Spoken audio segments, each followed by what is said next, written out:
Hello. I think the most important thing about today and tomorrow is transiting Moon in Virgo being opposite.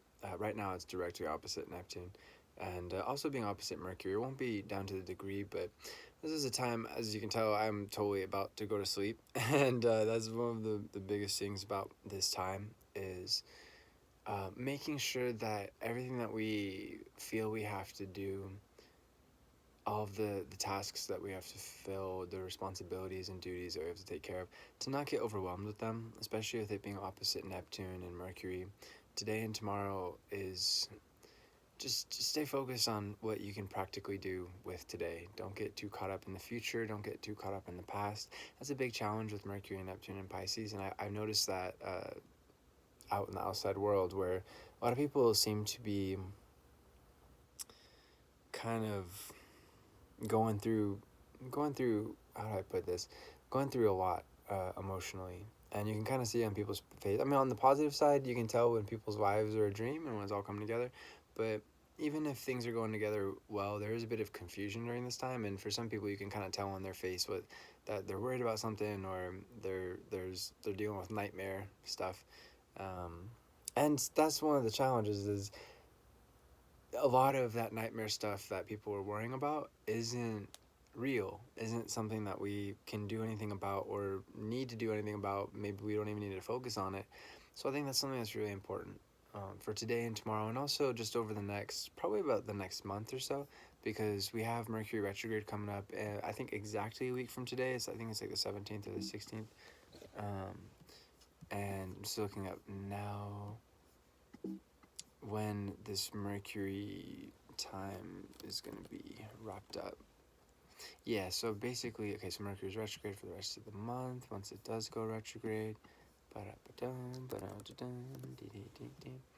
Mercury will go back into Aquarius in March, um, but later on in March too. Well, we won't focus on that too much. Like I was saying, we don't focus on the future too much. But this is a big theme for where we are right now for the rest of February, and then for like later March too. And we'll talk about that, of course. But I think that's something that's just good to keep in mind is stay focused on the present, stay focused on facts, stay focused on reality. Some people during this time, to one degree or another, are going to be having a difficulty understanding what is reality and what to do about it. I think that's more today and tomorrow is what to do about it with transiting moon. So again, just do your best. Um, Anything else that we should focus on?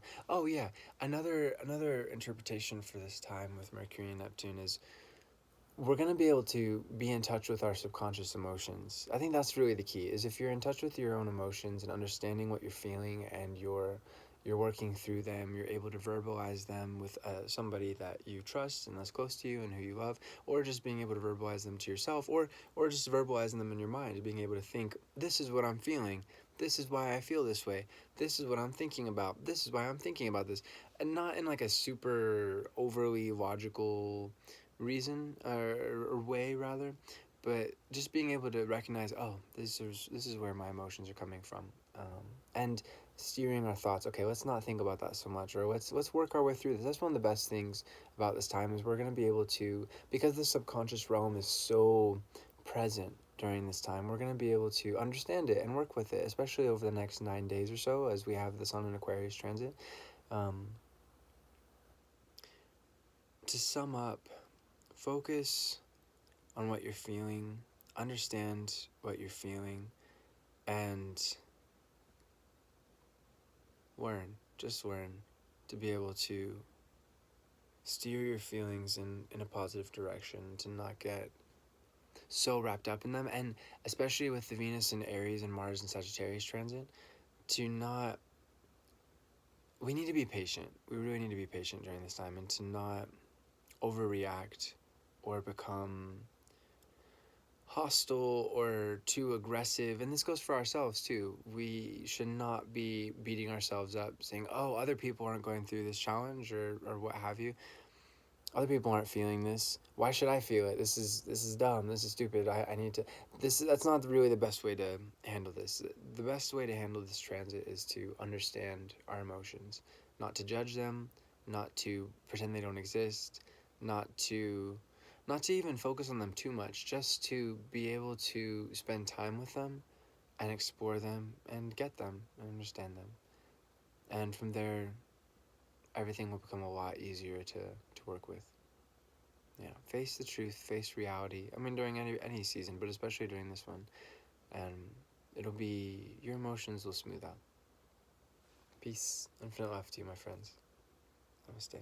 As always, I'm doing readings. To get a hold of me, just go ahead and message me through the contact info in the About section of this YouTube video, or the About section of this Instagram video. I'm so about to sleep, and it's going to be amazing. All right, peace. That's another thing during this time, is just making sure that you're taking care of your basic needs, especially over the next day or so, but especially when it comes to sleep, your emotional needs. That's what this time is all about.